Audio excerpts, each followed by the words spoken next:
Okay, well, that sounds interesting. Okay, um, I think we shall start. We'll see if. Uh, okay, so let's start then. Welcome everybody to this seminar. It's a book launch, and I'm very glad that Jessica Zychowicz is here, although she is on the other side of the world in Canada, on the west coast of Canada, early in the morning, 8 o'clock. Jessica has been here as a guest researcher, and that was a little more than 1 year ago. And we are very happy that she's now ready. She has published her book. The title of the book is Superfluous Women, Feminism, Art and Revolution in the 21st Century Ukraine. And we have two discussants. It's Dr. Nataliya Tschermalykh. Sorry. Tschermalykh. She's from Université de Genève. So I understand you are in Switzerland. You are an anthropologist. We look forward to your comments. And then we have our own researcher, Dr. Matthew Kott, historian at IRES. And well, I'm Anne-Marie Sätre. I will be chairing. I also have some questions, but we'll see if we have time. So a very short presentation of Jessica. She's postdoctoral fellow at University of Alberta.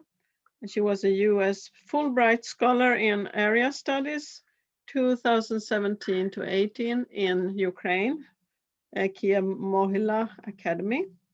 And she is a researcher at University of Alberta in contemporary Ukraine studies. And she has also been a fellow at University of Toronto Monk's School of Global Affairs.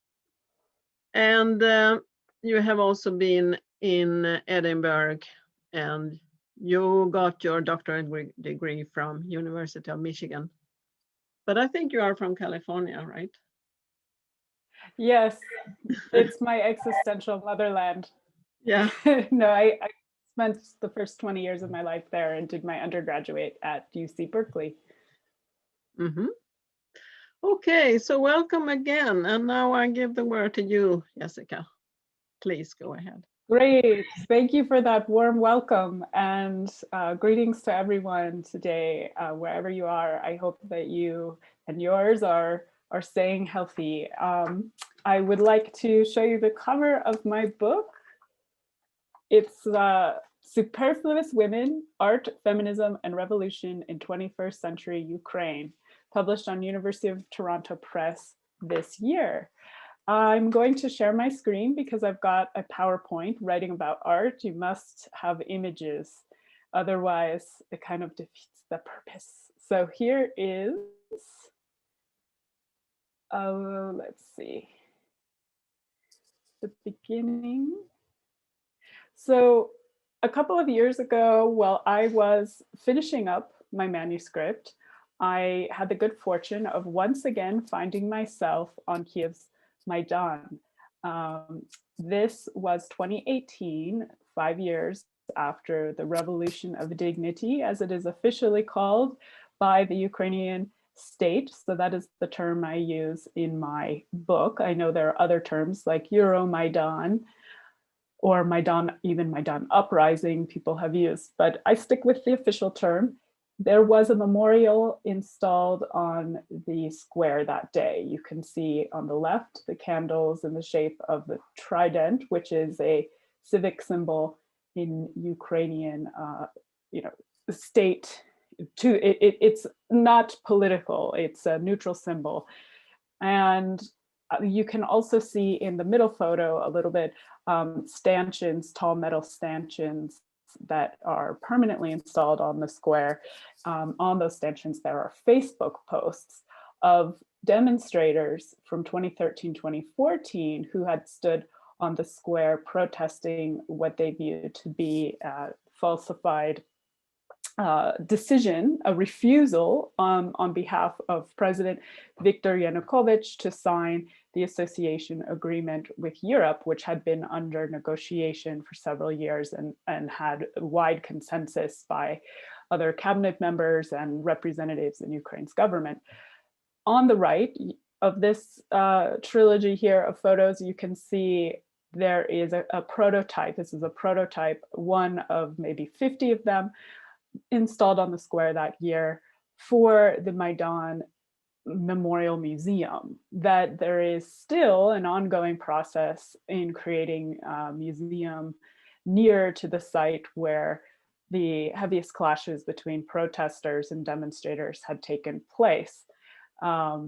What is interesting is that museum project has not gone forward because there has since been theft of the money. There's tracing happening.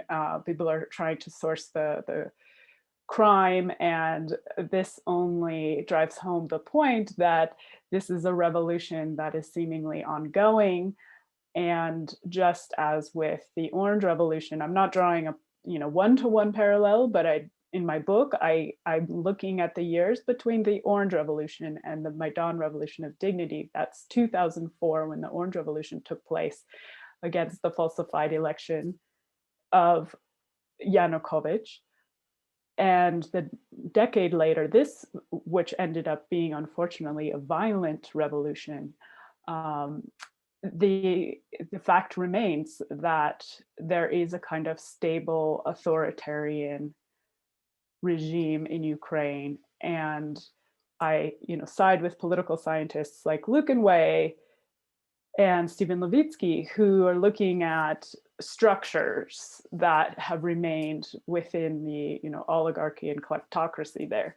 So my story underlying my book and how I read these images is not one of forward progress or a march to liberation. It's also not one that idealizes Europe necessarily as being a catch-all to the problems that maybe the Russian dominant presence in the region has foisted onto Ukraine. These are populist narratives that you will encounter about the Maidan Revolution and the Orange Revolution. And what has happened in Ukraine is these dominant narratives have stifled a lot of nuance, a lot of perspectives, especially of marginalized groups in society that have had a totally different experience. So the site of museums, the institutionalization of history that is a live project, and memory politics are very contentious in academia as well as in other sectors of society, especially in Ukraine right now. What is important and interesting about my book is that the artistic artifacts and the artists that I will be talking about today, they are, engaging with this, with information and material artifacts that are historically laden sites that are very saturated with meaning. So here in the National Art Museum of Ukraine, you have these awful looking objects that seem to be, just crowded onto these boxes. If I showed this image to anyone, they would, wonder why are they so poorly displayed? Well, these on their own are not so important or even worth anything, but if you understand that these are artifacts actually that were stolen by then President Yanukovych and hoarded in his estate and then taken by the demonstrators on Maidan in 2013 and 14, then you start to understand the importance of why they are in the museum in the first place. That actually was quite a feat. This photo I took on May 1st, 2014, which was, not even 1.5 months after the violence had stopped. And already the demonstrators had worked together to take and preserve items of great value from the estate and return them to a public institution. They didn't disappear.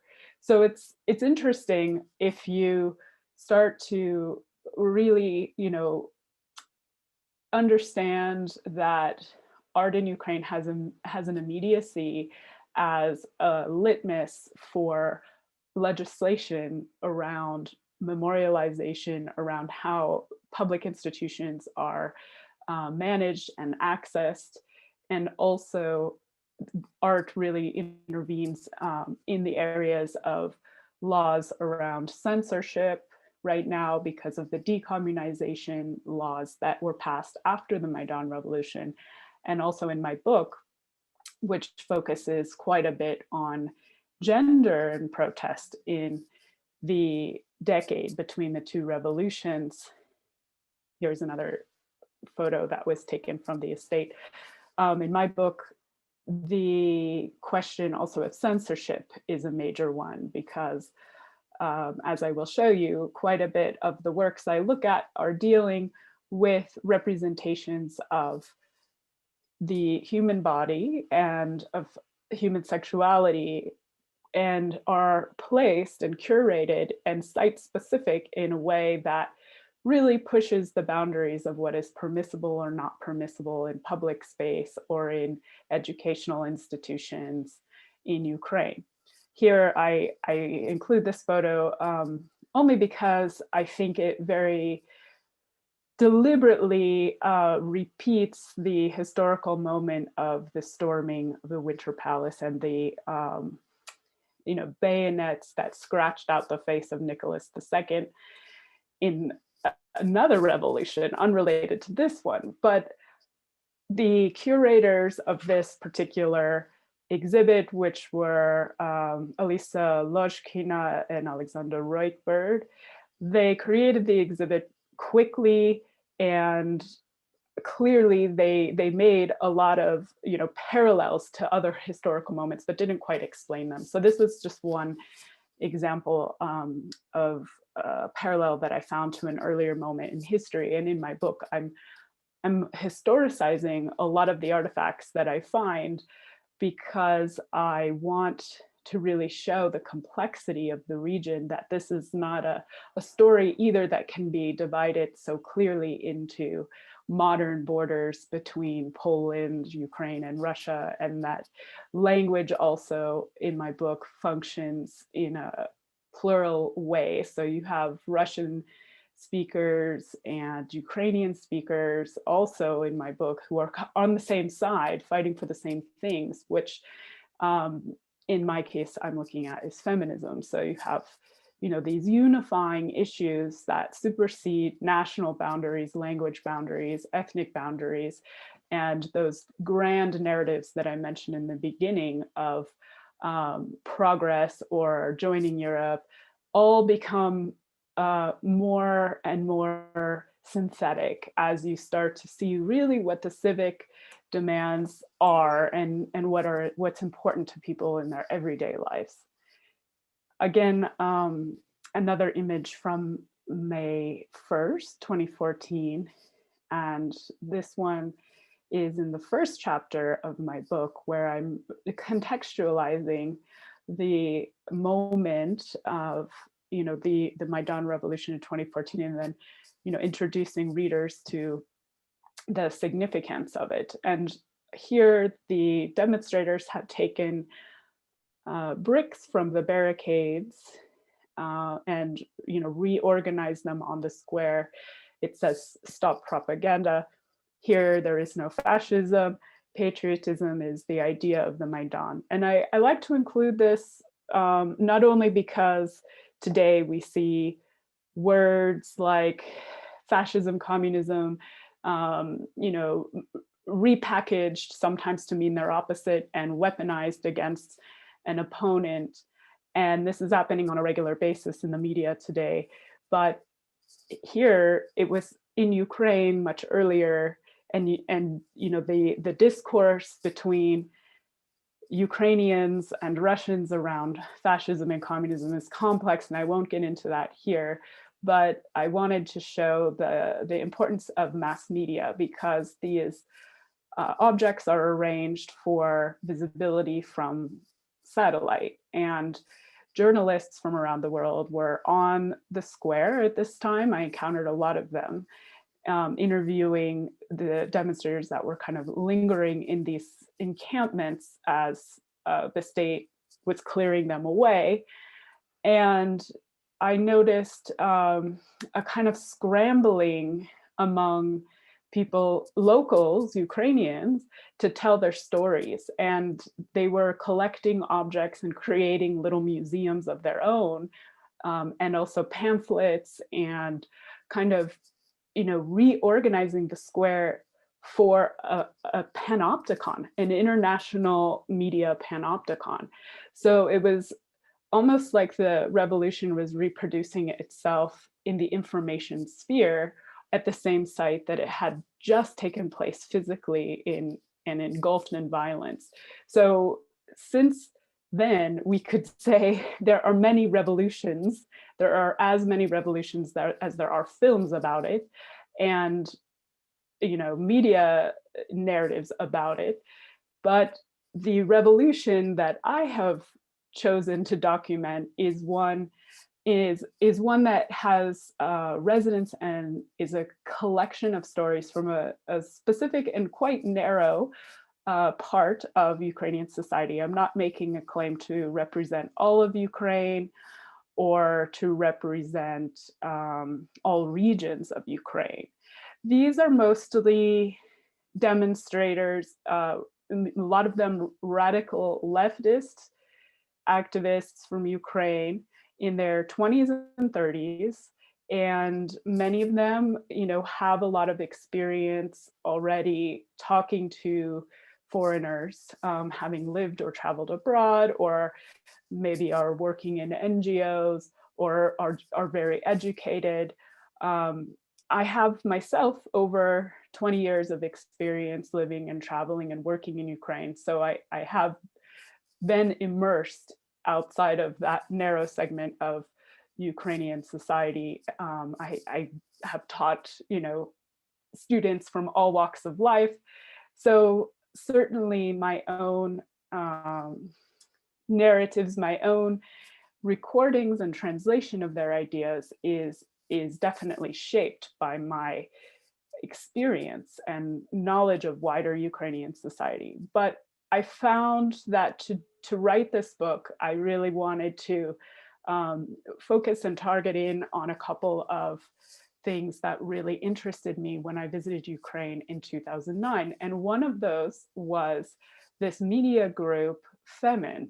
I, having lived in Ukraine prior to that for over 2 years in a small town in Western Ukraine, thought Femin was just crazy to see in the media that this was something you would never find in Ukraine, these naked women protesting in the streets. Like, this is what I had, seen in Berkeley, where I did my undergraduate degree.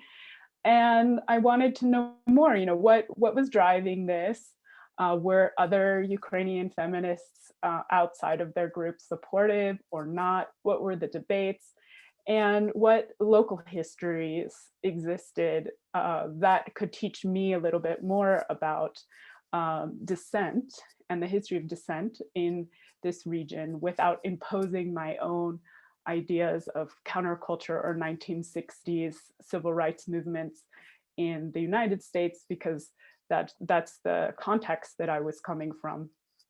So I have two images here that I wanted to linger on, only because you can see what a strong parallel exists in the aesthetics, in the performance between a 1987 demonstration by the Polish dissident figure Marek Krukowski of Pomarańczowa Alternatywa, also known as Orange Alternative, which was a group, a performative anti-authoritarian group that is very well known in Poland. There's a museum, wonderful museum to their group in Wrocław, and that was the site here of this demonstration. It was where they were most active.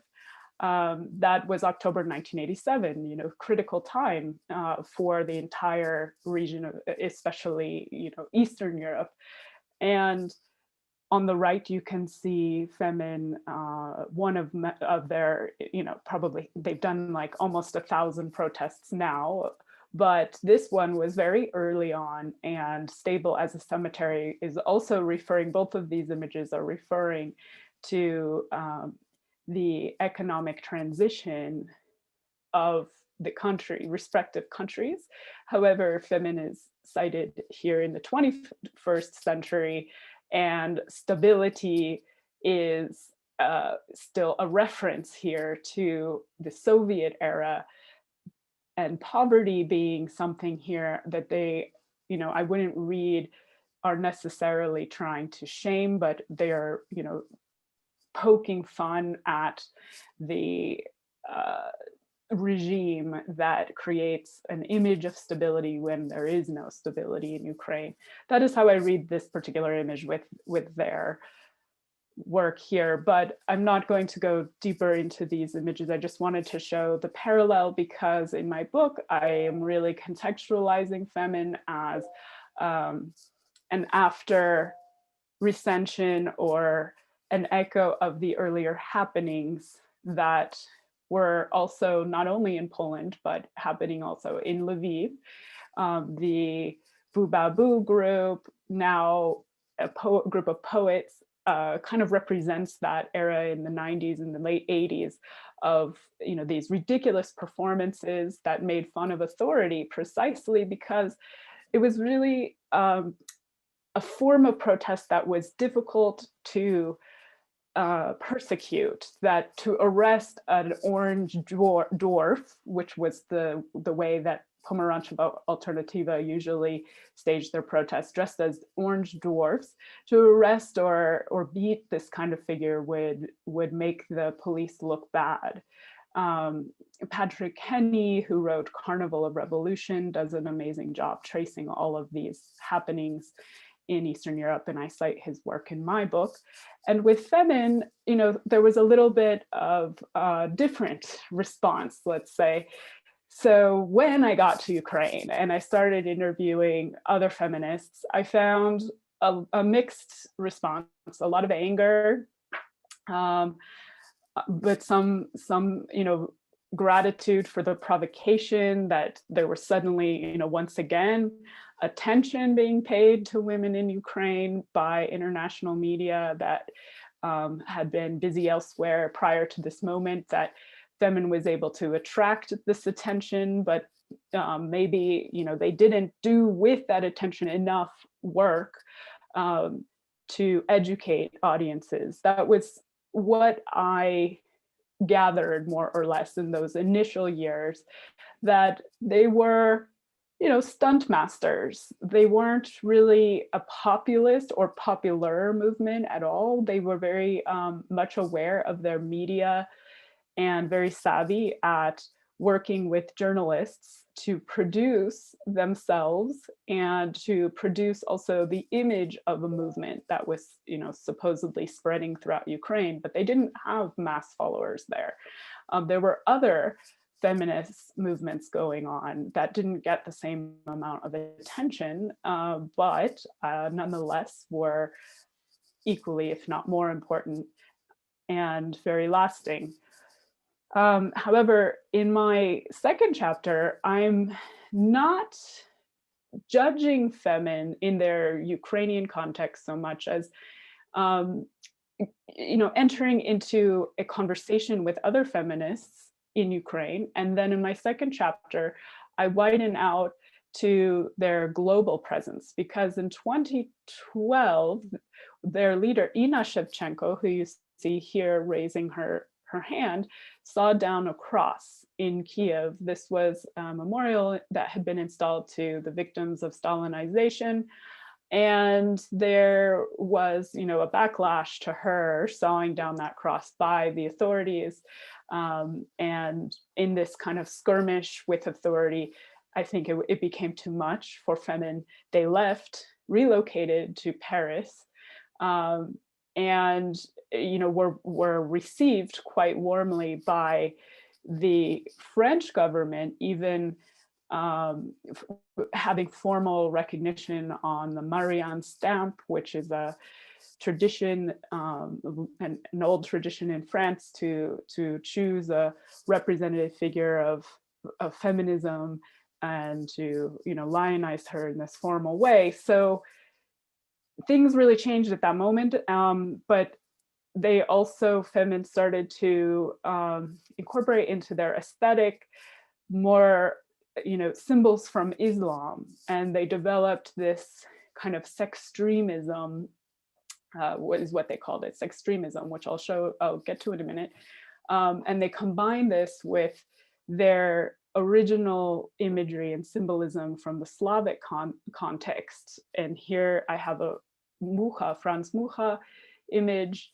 Franz Mucha is a Czech painter, very well known. And he, you know, used this flower crown that has become iconic for the feminine movement, and really, you know, brought it into visibility in the late 19th century in association with feminine power or some, you know, even goddess-like figures. And this flower crown, I really, you know, look at as a kind of pathway for understanding relations between Eastern Europe and Western Europe in the feminine phenomenon, and also media discourses between Western Europe and Eastern Europe. And these discourses are very old. Larry Wolff wrote Inventing Eastern Europe and writes about, you know, the sexual conquests of the Slavic female by Voltaire, and all of these kind of like deeper archetypes and even stereotypes that feminine plays with and sometimes plays against the Western gaze. And in thinking about this East-West intersection, they, you know, were delving in deeper and deeper into their sextremism, which became something that Muslim women reacted against. There was a group, Muslim Women Against Femin, that formed, and also scholars who are interested in women of color critique also were very critical of what Femin was doing with regard to claiming to emancipate Eastern women farther east than themselves.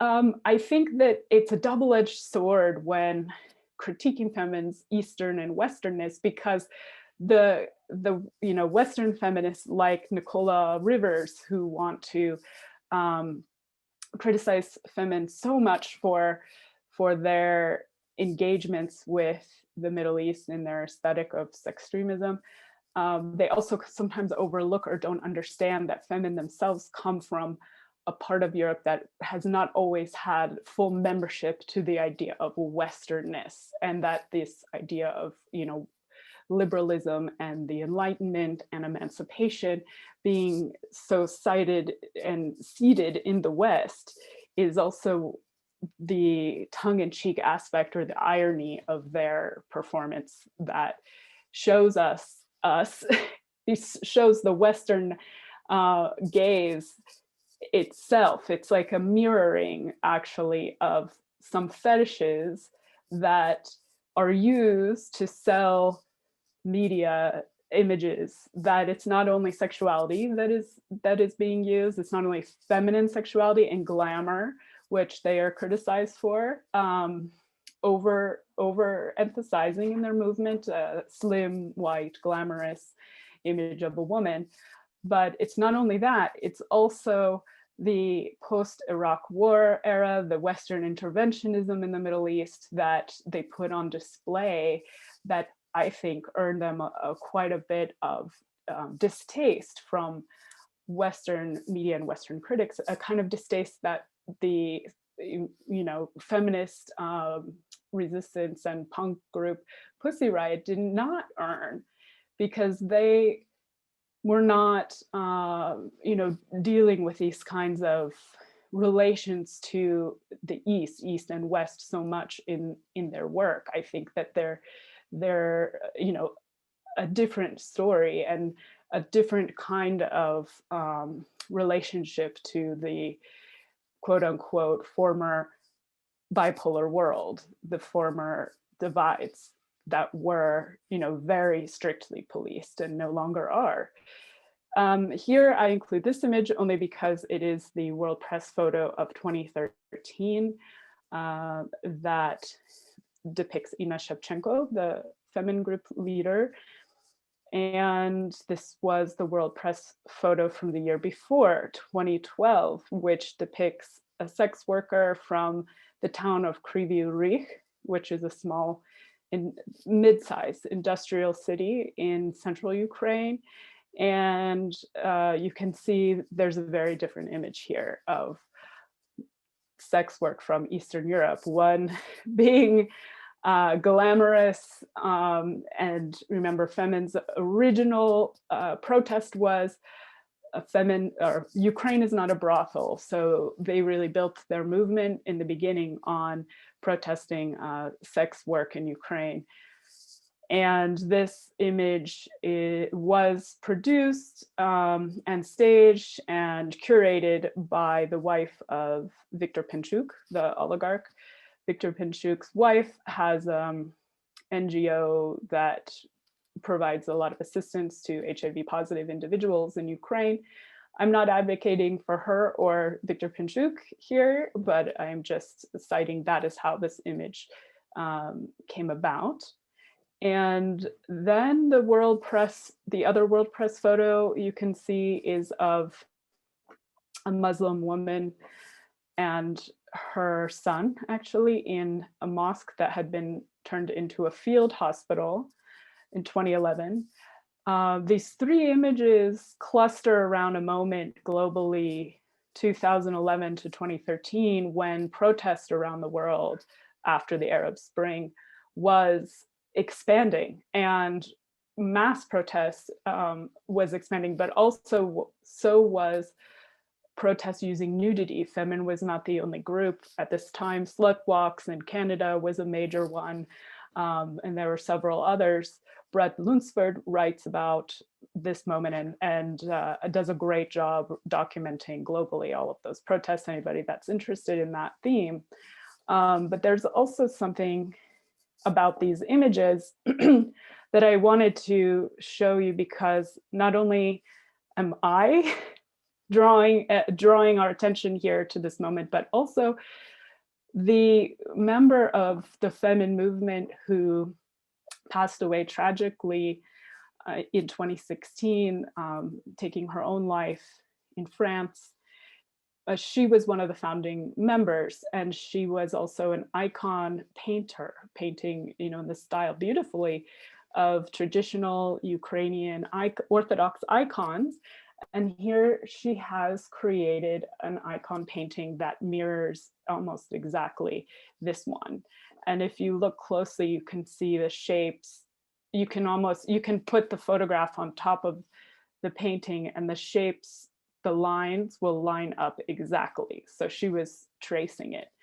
And I'm still baffled by this. It's a mystery, I think, as to what we might interpret in this particular image, with the juxtaposition of the Baroque angel from maybe the 17th century, Ukrainian Orthodox cathedrals that look like this in Western Ukraine, especially. There's a lot of famous artwork there, carved from wood, with the Muslim woman. And here I think it's quite a beautiful and apologetic image of East and West coming together in a way that maybe counters a lot of this extremism on the Femin media stage. And in researching the group now and talking to some members, former members, about their more active years, because they've since really stopped, their main activity now is more online, and they're not doing actions as frequently. But I'm finding these kind of quiet stories and these, reflections on the East and West relationship that challenge the narratives of war and domination and separation that the other mass media that they were playing with. and working within in the Western gaze would have us believe. So that, again, you can see here the parallel. That is how I read Femin in my book. And I also spend time thinking about feminist media actions from the 1970s, providing a lot of history of, what here you see again, cloaking the body or revealing the body, like this idea of power and emancipation in feminism being so tied to clothing and dress, which is also ideological, is something the 70s, feminists in the 70s were looking at a lot in relation to strategies in front of cameras, and especially with regard to domestic violence. Here I include some more images. I want to be sure to get to our conversation, so I'm not going to spend too much time. This particular image was banned from a museum in Warsaw this past year. It became a reason for protest, national protest against censorship, and it's by the artist L.L. Lahovich, who is still amazing. I keep in contact with her on Facebook as she's performing and doing various things, but she's, recognized in Poland in the 70s, and Marina Abramovich, who many of you would know as well, she also in the 70s was using this same format I just showed you, and so was Femin. So Femin is, again, working with previous forms, not only happenings in Poland, media art from the 70s, but also, performance art from the 70s, that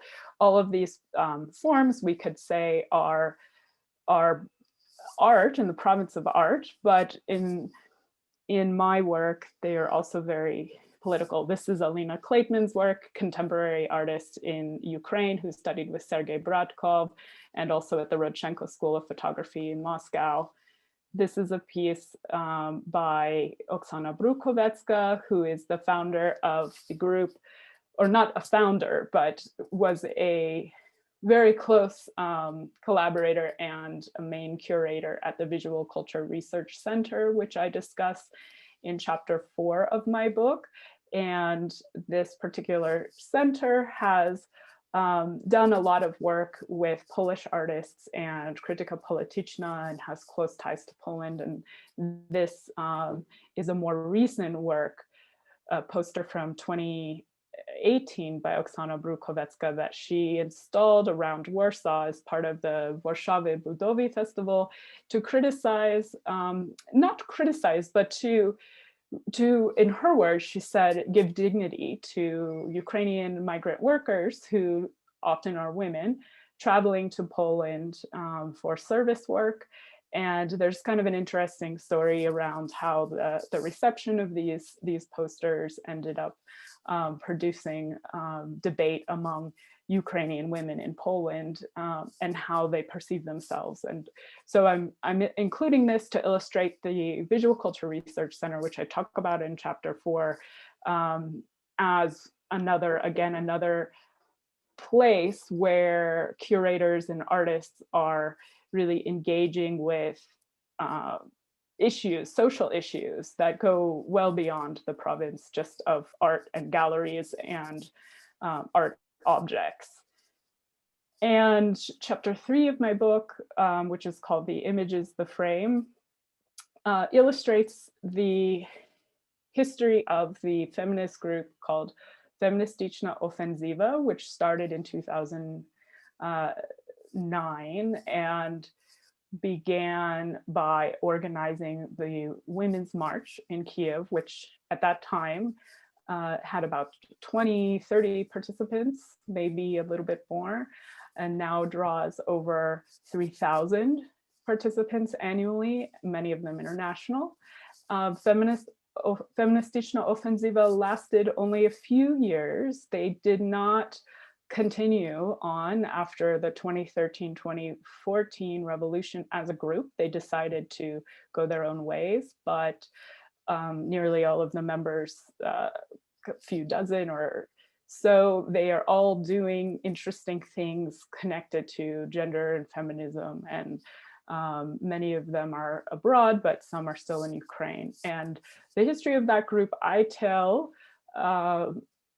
in the context of some of their works, and I include a case study of a project by Yevgenia Belorusets, a photographer, very talented photographer and also author, who did a series called Gogol Street 32.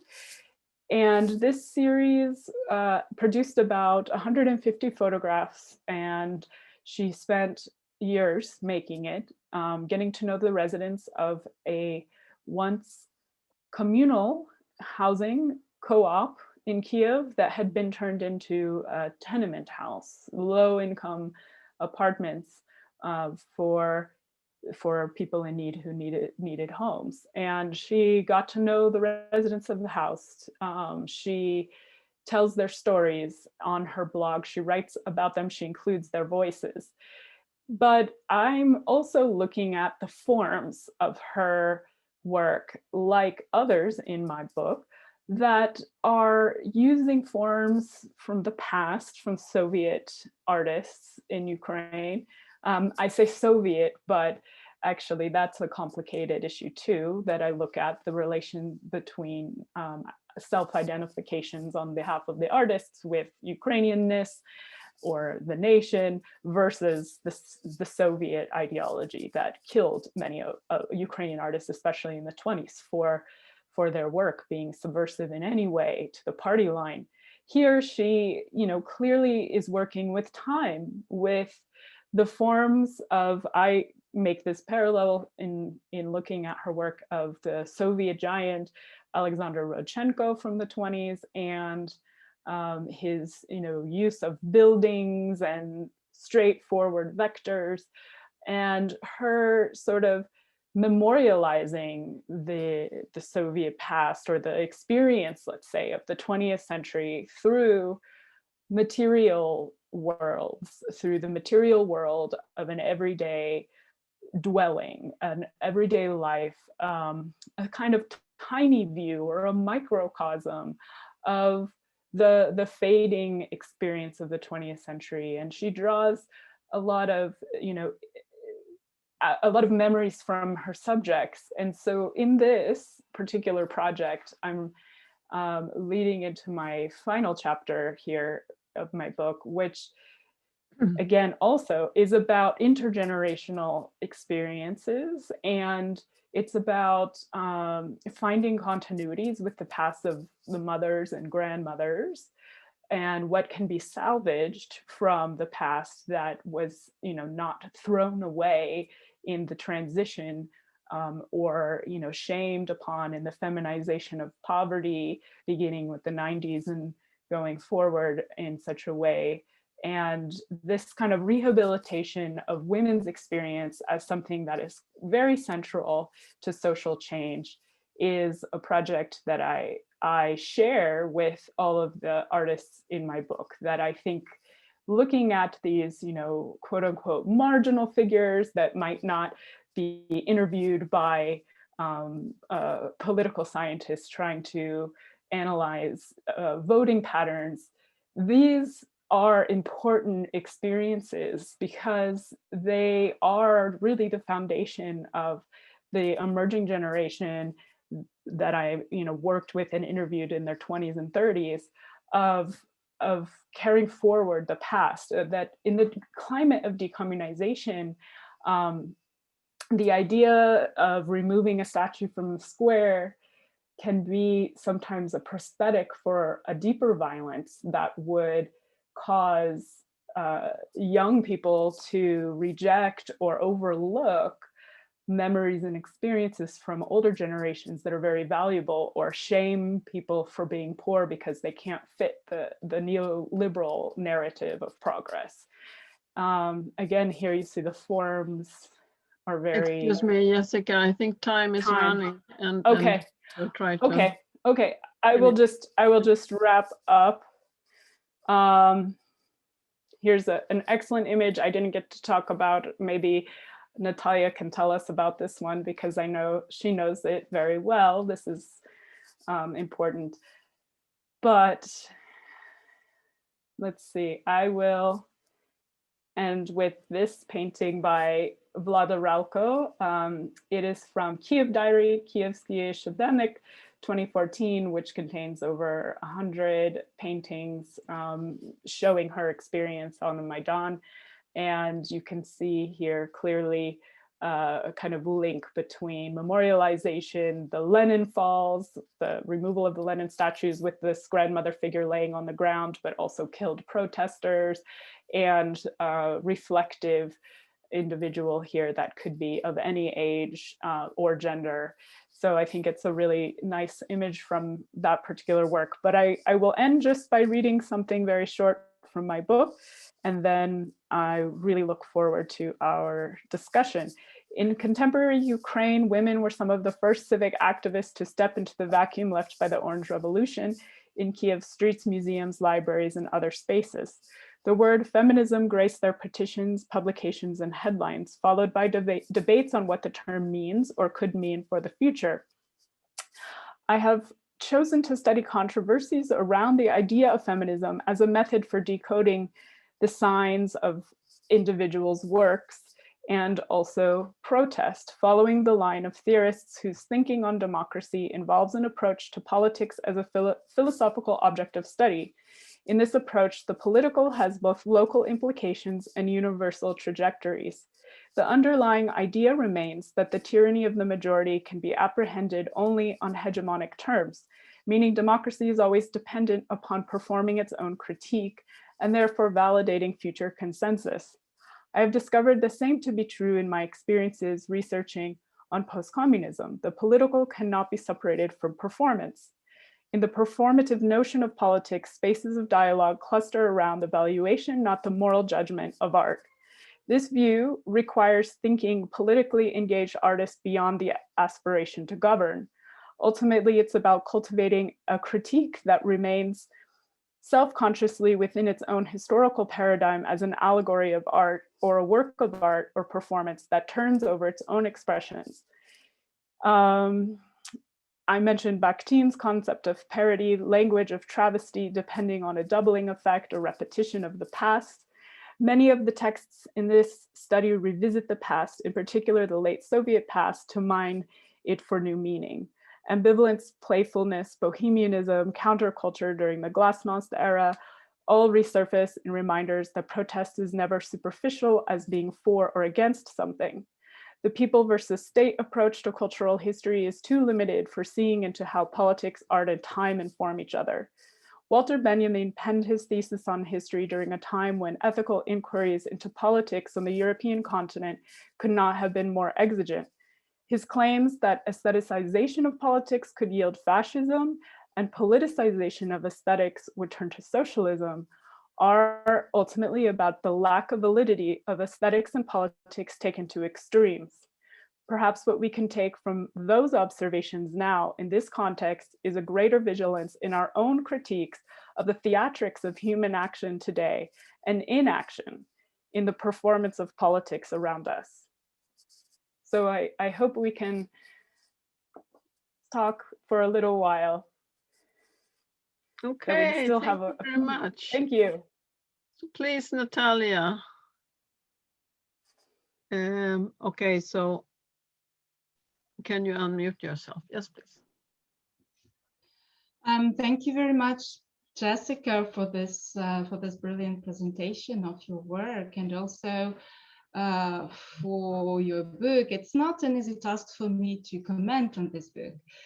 First of all, because I am one of its characters, and it's one of the first time when my name appeared in, in a publication, not as some sort of quote or reference, but as a person.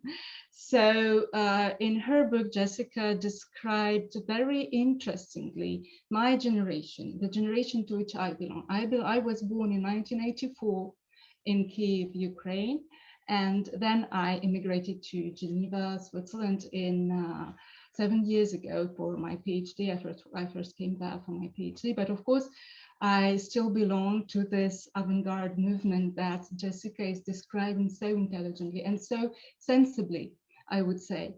And for myself, it wouldn't be, I think, possible to find these resonances and these very interesting narratives that somehow connect the past, even the 19th century, which we can hear and see in this beautiful allegory of superfluous women. Maybe you could tell us a little bit more about the title later, because it comes from the 19th century Russian literature. And then, for example, Zhenya Belorusets, who is my childhood friend, a friend from my childhood, we met when we were 17 years old on the streets of Kiev. And now she's being compared to Rodchenko, which is a very flattering comparison, I should admit, Jessica. So, I can just maybe also tell you, also present myself as a Ukrainian anthropologist, that I was one of the founding or sort of important members of the Feministyczna Ofensywa, that the feminist movement that Jessica is also describing and devoting one whole chapter of her work to this movement as maybe a sort of an antithesis or an accompaniment to what Femin was doing in terms of feminist activism. In 2015, just after the end of the revolution, I have written and published a book. I cannot share, maybe I can share just one image, just the cover of the book I have written. If you can, Anne-Marie, allow me to share my screen. Yes, thank you very much. So can you see it? Mm-hmm. Yeah, so it is called Shifting Landscapes, and it is a collection of interviews and opinions of Ukrainian artists who were documenting the unfolding situation on Maidan and the revolution as it was going on. And as an anthropologist, for me, it was always very important to sort of think with the artist and be attentive to artistic metaphors that explain politics.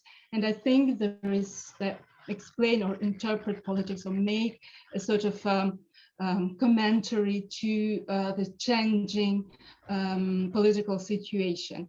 And I think Jessica has done something very similar, and in this sense her work is also close to what a good anthropology is supposed to do, like hearing or interpreting the senses that local populations make of their own lives. And in this sense, I think lots of parallels that Jessica could have spotted or captured in her work are extremely interesting and important for the area studies in general. And that maybe will be my second question. How do you see the evolution of the post-Soviet area studies, generally speaking, first of all in COVID times and also after the Maidan revolution? Maybe it's a very complicated question to ask, but still, have you seen a particular rupture in it, or not necessarily, or what else can I add? Maybe I can also, could you please, Jessica, return to one of your first images where you were documenting a moment on Maidan where someone had written with bricks, "No to fascism," this one?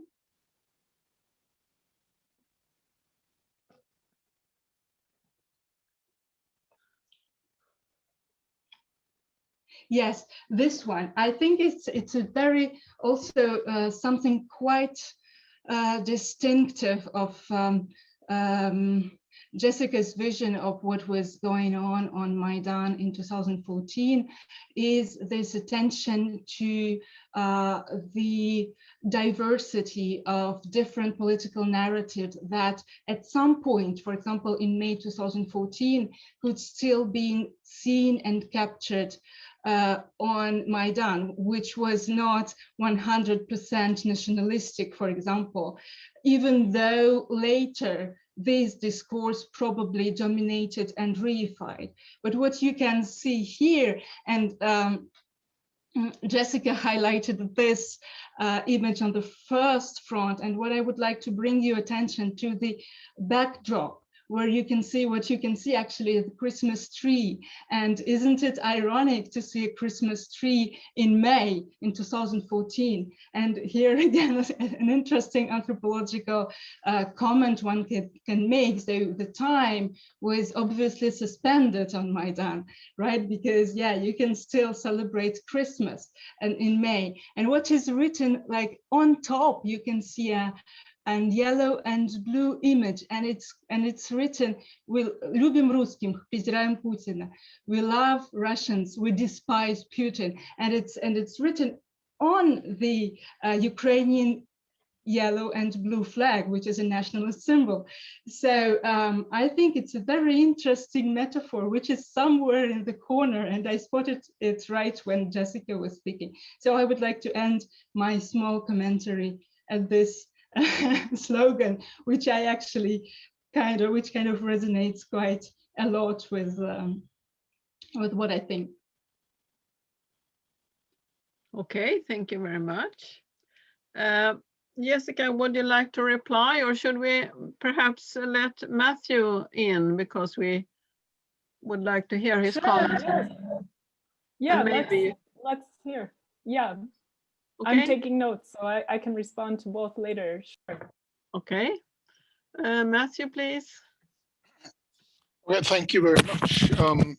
Yes, I'd like to emphasize that I think that this is an extremely ambitious and important book that that Jessica has produced.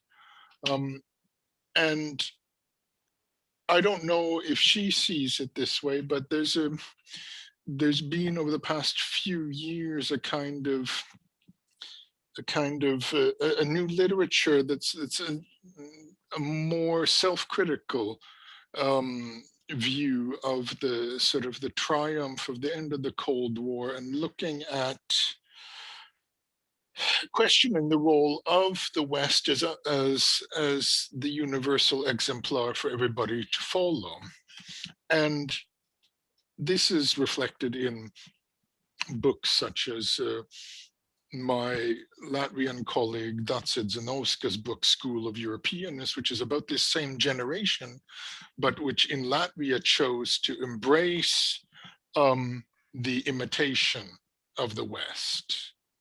The kinds of things that Krastev and Holm are describing in The Light That Failed, this era, this age of imitation, where it was clear that all the answers lay in transplanting Western models.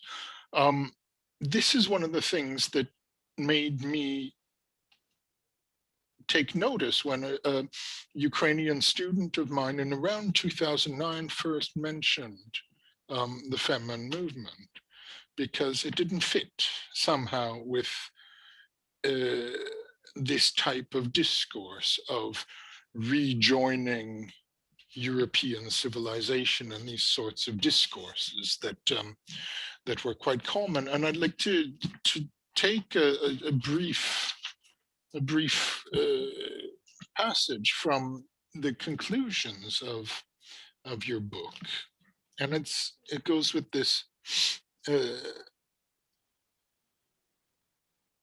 Questioning local constructions of race, class, and gender in lived experience, however, has provided local feminist thinkers and artists on the left with strategies for negotiating between the grand narratives of capitalism and socialism. These narratives and their 20th century utopian origins seem to be losing their foothold in the region. women activists in particular are bridging conversations within emerging feminist scholarship that overturns older East-West divides. And then you go on to mention again Agatha Pisek and this talk about the dream factory and this in-betweenness, the ephemeral nature of trying to catch up to the West or the West that you're trying to catch up to doesn't actually exist and that will not accept you anyway, even if you become the best mimic possible. I think that this is the whole crux of the study, insofar as that we're looking through a glass darkly at this period of time in Ukrainian society's development. We're trying to apply paradigms and models and explanatory heuristic tools that go back to, for example, feminism in the 1970s or the protest movements of 68 on this. But I wonder to what extent we can use things like Chantal Mouffe to look at these organizations and movements and protests. Whereas what you do is you find local roots for these things, looking at, for example, the late socialist traditions of dissent and of happenings and things like that. I also imagine that there's other ways of breaking the hegemonic Western view, this Western gaze that you mentioned several times in your presentation. We have to step out of that to be able to see what's going on here. Why, for example, are femen doing the things that they're doing? And of course, the Western gaze that's actually observing femen doesn't understand either, which is why the medium becomes the message and the message is lost because the medium is misinterpreted by the Western tropes that it's being forced into, when it's really trying to, in some ways, subvert these tropes. And then when they leave Ukraine and become alienated from the social context that produced them, I think that this is where they become more palatable to Western feminists of a certain radical, who are longing for this sort of new wave of radical activism, but they become completely irrelevant in the post-socialist space where they emerged. So this is part of this whole same dynamic in what Krastev and Holmes called this age of imitation, and they show the whole how fraught this is. A similar study is the one by Raymond Patton on the globality of the punk movement. And here again, you have a movement that combines art and politics, theatricality, and activism. But seen through the Western lens, it's seen as a very narrow thing, such as a reaction to Thatcherism and the decline and these sorts of things, the global crisis. But as Patton points out, also in the socialist bloc, you had this discontent about the state that could no longer provide society with what it, the social contract that it was supposed to do. And therefore this is why you had a flourishing punk subculture also in other parts of the world, and plus in the colonial world, and that it's a global phenomenon that cannot be just viewed from New York or LA or London. And I think that what you do with your book about Superfluous Women is that you show that this sort of these different threads of protest, we have to take them at their own face value as as Nataliya pointed out, you have to be rooted in their context to understand them. You cannot come from the outside and apply some sort of proposed generalized models based on the circumstances that existed in Western Europe or North America during the post-war era and superimpose them and try to make sense, because it's just not going to work. So I think this is okay. I'm an historian, and we're always advocates for particularism over generalizing models. But I think that this is a very important piece of work that you've done, and I'm very glad that you were able to do it in such a convincing manner. So thank you. Okay, thank you, Matthew. I just add one small aspect which is sort of related to this. I was wondering to what extent you would consider Femen or these feminist movements as sort of part of promoting Ukrainian nationalism, or I mean, like Matthew was talking about, whether it's sort of towards the West or the East, because you were also mentioning the sort of reactions in Central Asia at some point. So please, if you could add this and comment now. And then I see here that we have a few questions in the chat, but we'll take that afterwards. And you can also raise your hands now because you're not that many, so you can speak out your questions. But please, Jessica, please answer first. Sure.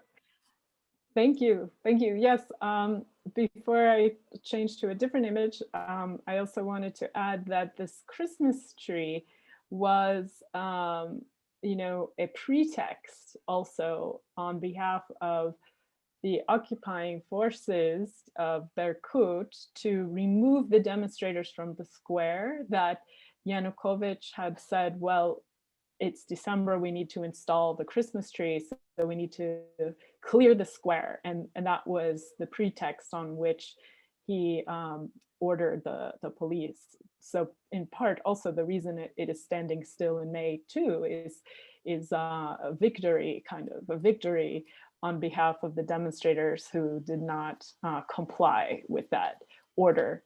And I wanted to also, in responding to Nataliya's mention again of the 19th century, I wanted to show just another image by the artist David Chichikan. Here reads, "Ni Boga, ni Tsarya, ni Pana, ni Nazi, ni Kordoniv."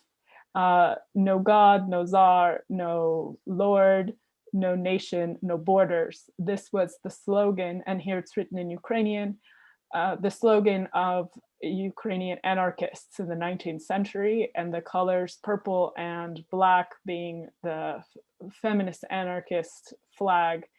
And here depiction of three women being, a kind of appealed to by religious and soldiers, religious figures and soldiers.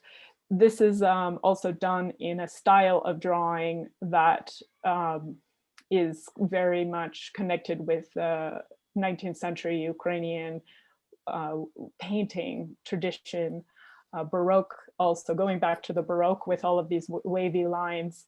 So there is also within the frame of the, original material that I'm looking at, references to the 19th century and to anti-authoritarianism in these territories, Ukraine being one part of Europe that had a very, active anarchist discourse, beginning with Vasyl Makhno.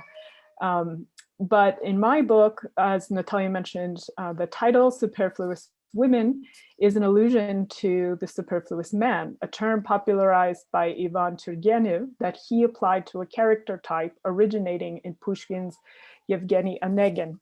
The description described men of status and wealth of the 1830s, men whose privilege prevented them from contributing to society. Their critics would argue later, when the term superfluous man was coined in the 1830s, and they were too young to participate in actual Bolshevik revolution later. The notion gained widespread currency in Russian literature to convey the idea then also of a lost generation, or even of the bourgeois, or something that doesn't quite matter so much.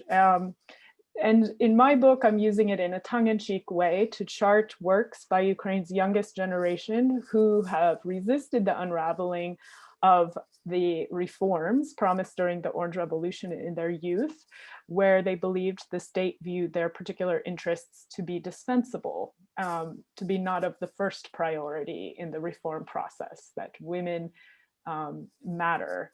And you could see this most clearly in 2009 with the letter drafted by Oksana Kis, signed by feminists of all ages and many scholars in Ukraine. This was a letter addressed to then President Yushchenko, not Yanukovych, not the one who was ousted, but the one who was popular in the Orange Revolution, actually. And his sexist comments saying that foreigners should come to Ukraine in the spring to see women undress. The letter was focused mainly on response to those questions, but more importantly, it called for equality in the professional sphere, in the hiring process, calling also for anti-discrimination policies in schools and other workplaces. And that letter then sparked the women's marches afterward.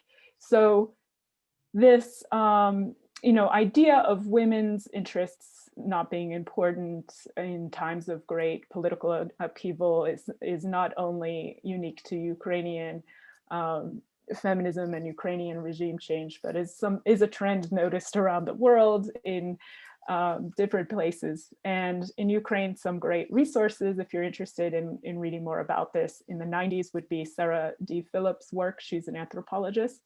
And earlier than that, Marta Bohachevsky-Homiak, who is a historian, also wrote about the roles that women take up as social organizers. And in Ukraine, this has happened during the First and Second World Wars, where the state fails. So not only are women often viewed as dispensable and of second priority in the reform process, but they are also the ones doing the grunt work when the state falls apart.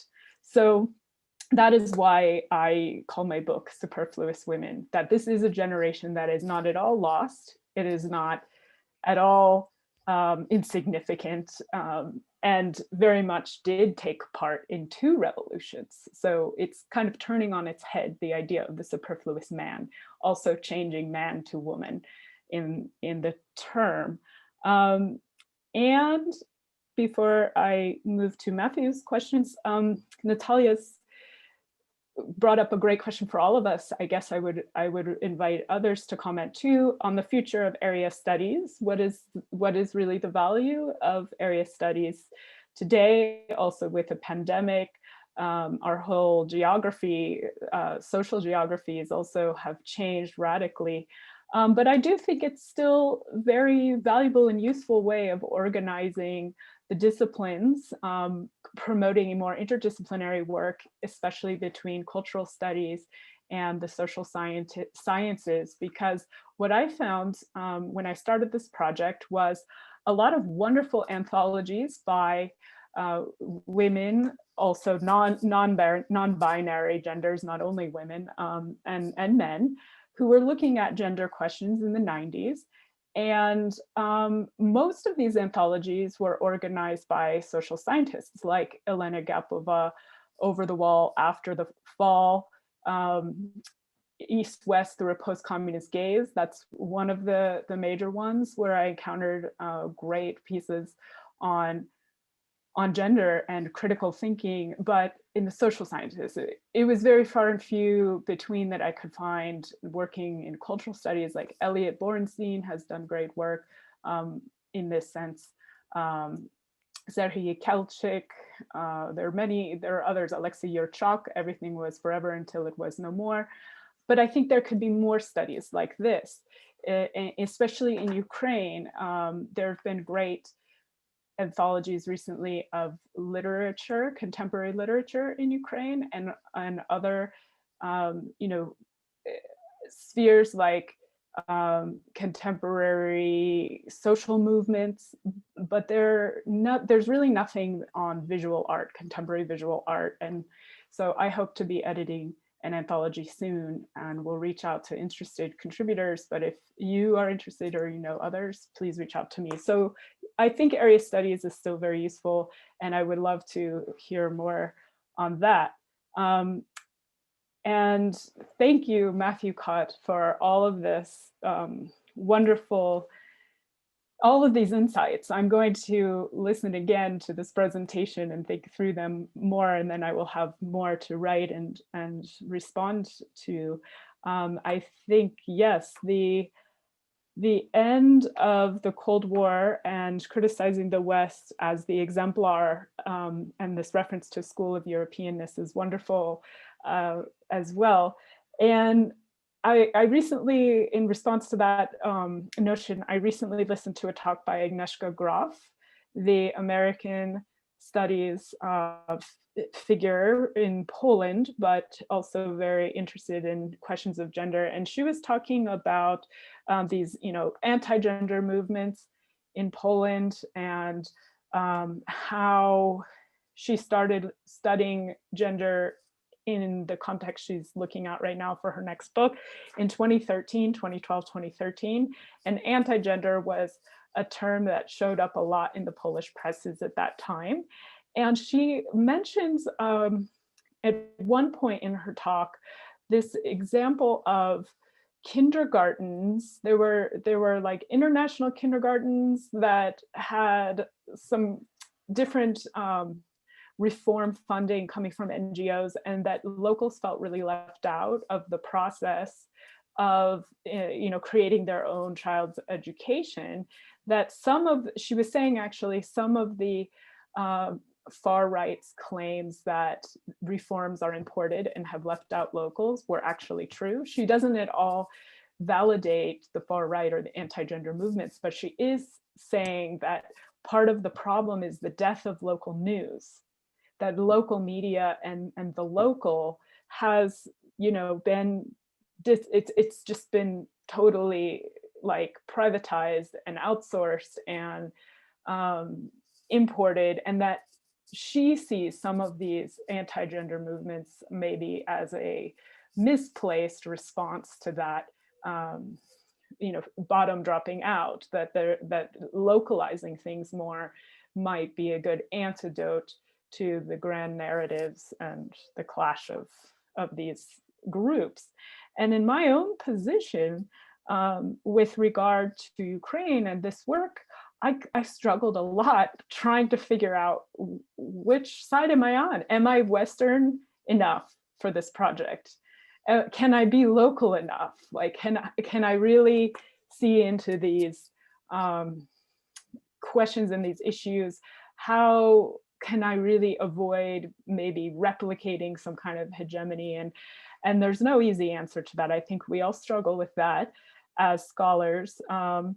But I would also say that one thing that has been really informative to my approach has been working with a literary scholar, Benjamin Paloff, at University of Michigan, and being at University of Michigan, which has a long history, the Slavic department, with figures like Joseph Brodsky, who was there, and Artist Press, and the you know, printing of Samizdat, and the support that was given also for Solidarność in the 80s, and leaders from Solidarność going to Ann Arbor, that this became my contextual and you know, really my route for this project. And I started to learn and think about ideas between East-West relations with regard to the production of a dissident, and what a dissident and what dissidence performs on both sides of the former Iron Curtain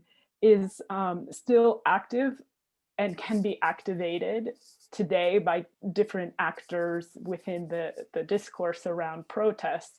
And yeah, as you so beautifully articulated, or different, positions within this kind of matrix, we don't always understand each other. We're talking past each other. And I think the media does that a lot when reporting on Ukraine, because sometimes the West needs to produce the East as a dissident in order to justify the West. And you can see this very well if you look at the literary markets of the late Cold War period.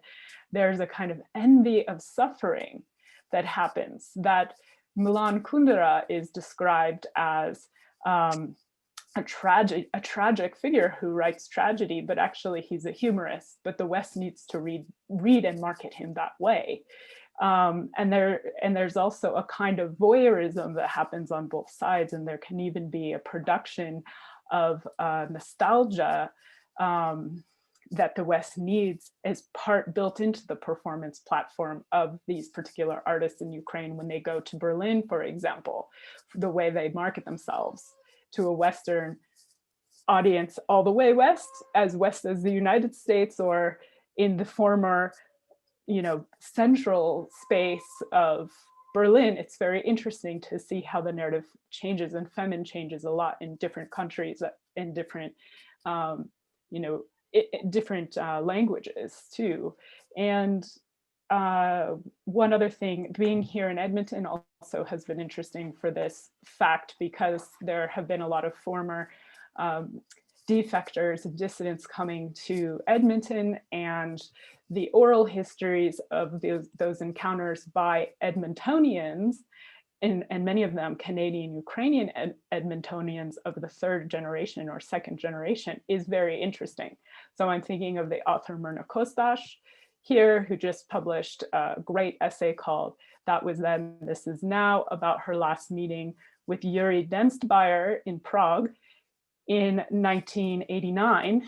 And she looks back on herself at that time, encountering a male dissident celebrity figure who she almost, in her text, she's kind of competing with, or actually showing that just by being a woman, she can't access that kind of voice as he can, and that he does have this really important and incredible role to play for his country and for democracy, but at the same time, it's also has its scripts, and those scripts can be confining, and possibly one generation on, now our generation is to rewrite some of that and to make more space for different forms of dissidence.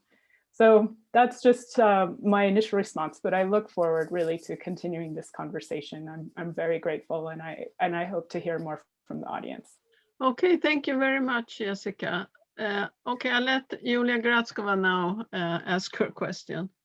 And then raise hand, please, you who are still in the audience who would like to give some comment or question.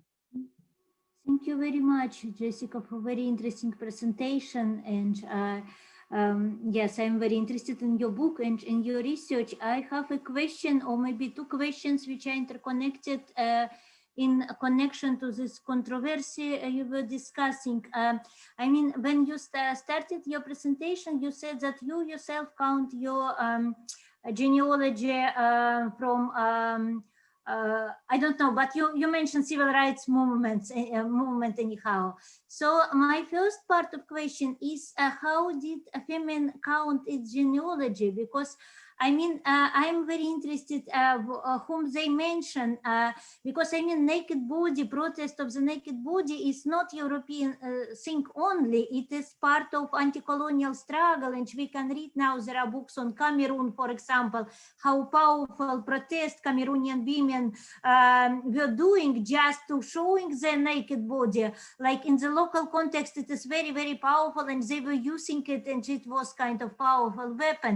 So how much they were aware about it? How much do they connect to other non-European genealogists? Because I mean, it seems to be so much about East and West, but probably it is also about North and South. How much they were aware about North-South and not so much East and West problems or conflicts or historical fights. Because I mean, the second part of my question, the Orientalism, which seems to be quite naive. I mean, it seems to be kind of, yes, part of, such Orientalism was part of Western European culture, and it was part of the Soviet culture very much, because Soviet Orientalism, this was my topic of interest also. But I mean, did they try at some point to overcome it, or is it this? Because I mean, for me, it's very controversial also, this kind of icon with a woman, what you're showing. But I mean, did they try to come into contact with other publications or people who were active, like from Muslim feminism, for example? Did they try to have this kind of conversation in art, in press, in media, like privately? Do you know something about it? I'm just very curious, because I mean, all these actions in front of mosques is really kind of very irritating. Yeah. So thank you very much. Okay, Jessica. Thank you, Julia. Yeah, well, I have, limited ability to speak for Femin, but I can, in my observations, definitely say that when I have interviewed different members of the group, I tried my best to be diverse in speaking, with them individually and seeking out, different people of different race or ethnic backgrounds, which was difficult to do. But there was an African Ukrainian member of Femin, Angelina Diash from Kiev, who I was able to speak with in person, and she told me her reasons for leaving the group, which were that she felt it was too top down, that the structure of the leadership was really authoritarian. She felt like the actions were decided in advance by the founders, Anna Hutzol, Viktor Sviazky, and Ina Shevchenko, and then others had to follow along. So she didn't feel that she had a lot of agency, and she also said that she didn't like some of the new members who were joining, that they were coming there for the wrong reasons, for self-profit, for fame, things like that. And she said she was ambivalent about her time there. She didn't regret it.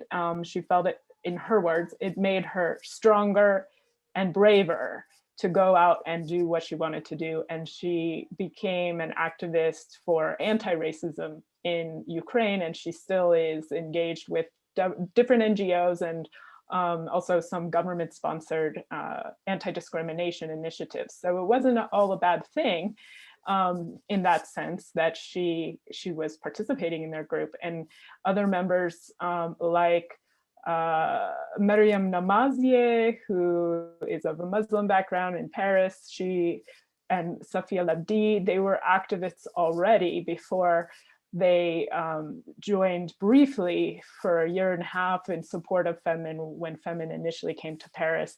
And then there was kind of a falling out. And in the press, I didn't speak with those women directly, but in the press, they were saying that their differences were also about like ownership and management kind of the group, that it wasn't so ideological for them. So in the sense of North and South also, yes, definitely there's so much that has been documented about, women's protests also in Africa and Latin America using nudity, and also nudity having a totally different kind of ethno-social construction in different countries, like where to go topless isn't necessarily a statement at all in some places. But the kind of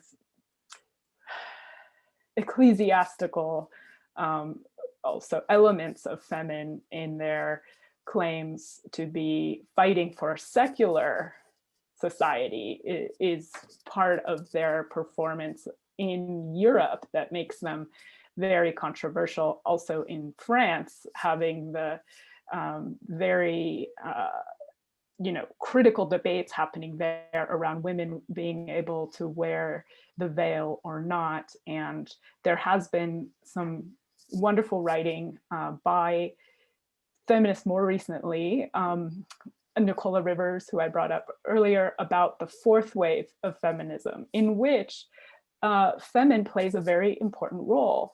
Of course, I criticize and many criticize their issues around representation of race, or representation of different women's bodies that are not slim, but they have performed something really important, I think, on a global scale in pushing us into a fourth wave of feminism. And the debate right now among a lot of feminists is whether we are in a post-feminist stage or a fourth wave stage. That post-feminism was kind of pre-femin, where the battle had been won, there was not a lot of anger publicly being staged.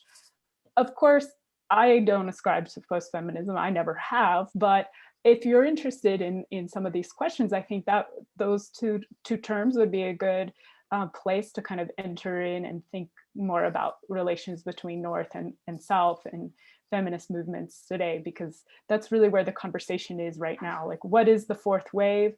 Well, some of the defining characteristics are that it is using a glamour kind of celebrity style to enter social media faster and spread faster its messages. Whether that's good or bad is still, maybe not a useful question, but how effective or what issues, these are where the conversations are. So thank you. Yeah, thank you for your question. Thank you very much. Okay, thank you. I will also pose a question now, and then I still wait. We have a little more time if there is anybody else who wants to say something. Well, I think, yes, I'm very impressed by your book. It's really a lot of issues that you are raising, and you're talking about different waves of feminism and so on.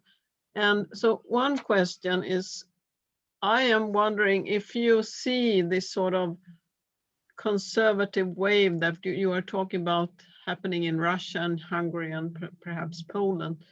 Can you see the same tendencies in the Ukraine? That's one question, but I also want to relate back to the 1990s, because as far as I understand, the women were very sort of active at the breakup of the Soviet Union to sort of create, they voted for independence and so on. But then there was sort of a backlash in the 1990s with increasing discrimination against women and so on. And there seemed to be sort of conservative wave among the women, maybe longing back for the Soviet time or something like that.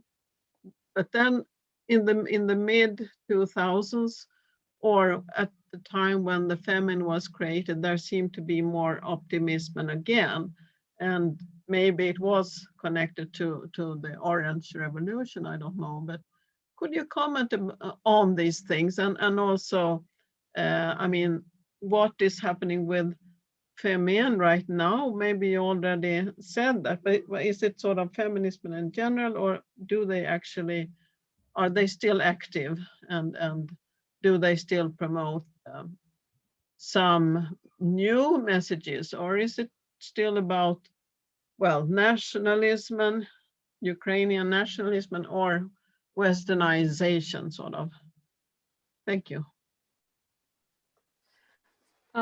Yes, so in terms of the region, Hungary and Poland, but also Belarus, and I think Belarus and Poland together right now are experiencing a really important moment for the visibility of women's movements, with marches happening every Saturday against the authoritarian Lukashenko regime, led by women, and the three women in Belarus taking up the mantle, which also happened, in the Solidarność period, when the men were thrown in jail. The women were the ones who took over their husbands' dissident roles. This is documented by Shauna Penn and about the women of Solidarność, but that is in no way to diminish the power on their own of the women leaders in Belarus. And then in Poland, you know, the strike kobiet happening on a massive popular scale, and even small rural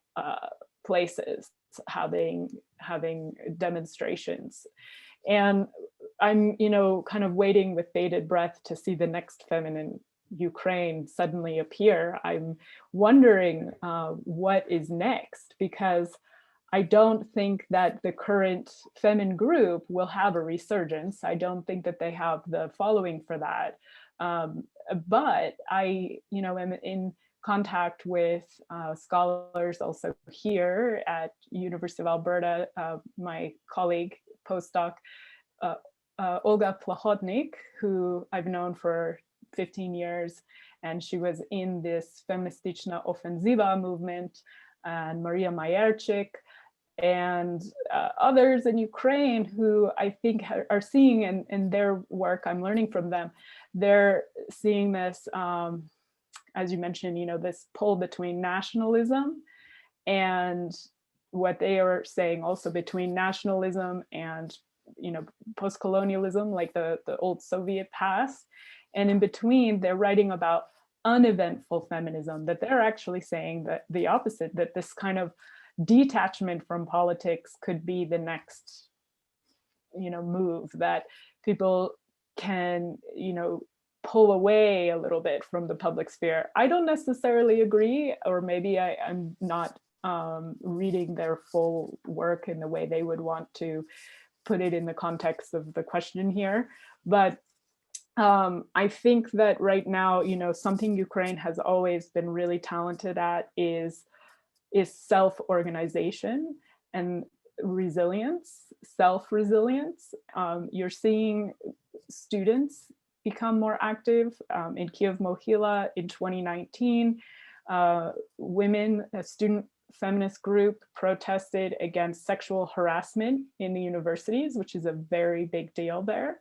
And they successfully got an anti-harassment law instituted in Kiev Mohyla, and that is being replicated at universities around the country. That's a huge win. So I'm hopeful. I'm really hopeful for the future of Ukraine. There are challenges with the far right, as in every country. Something that the professor of political science at University of Toronto, Lucan Way, who I mentioned earlier, something he said in a recent talk at Harvard 2 weeks ago was that Ukraine is actually becoming a normal Western country because of its far right. That if that wasn't happening, we couldn't measure it in the same scale as Poland and Hungary, that it's actually sad to say, but the regressive regressive tendencies put it into the same category now as the region, that this is like a normalized normative development in the region. And that's also why I think area studies are valuable, because if that is true, if there is a normative development like that, then why is there not the same like activism that's happening in Belarus and Poland right now not happening in Ukraine? Why is that aberration there? I would be interested to know, because around Europe, you know, and the US right now, one of the major platforms that the right around the world is organizing itself on, again, I mentioned earlier, is anti-gender, that this is a catchphrase for a lot of things, for fear of, it's a catch-all for xenophobia writ large. You know, immigrants, Jews, and feminists were the slogan of the terrorist attack in Halle, in Berlin, Germany, last year, 2 years ago. Like the grouping of gender into the enemy is happening everywhere. It's a trend. So I think that, you know, women's marches are only going to become more and more visible. And what is also happening is the virtualization of those marches, because drones are also visible in Ukraine at the Women's March now and the Kiev Pride marches. the organizing of the opposition happens more online than it does on the other side of the barricades. There is a lot of global support for those marches. Ambassadors attend them, diplomats attend them, not in their official roles, but unofficially in the crowds to provide a kind of immunity so that the police also in the city will participate with the organizers in ensuring peaceful demonstration.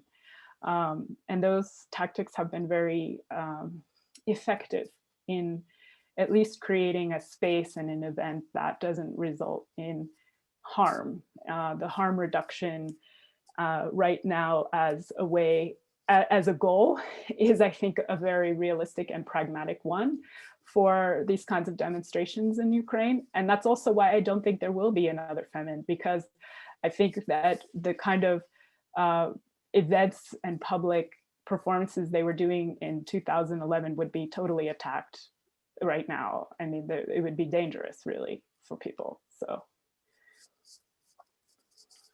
Okay, thank you. Thank you very much, Jessica. I think it's almost time to wrap up, but would Nataliya or Matthew would like to add something before we end up? Or Jessica? Otherwise, I will just say thank you to everybody.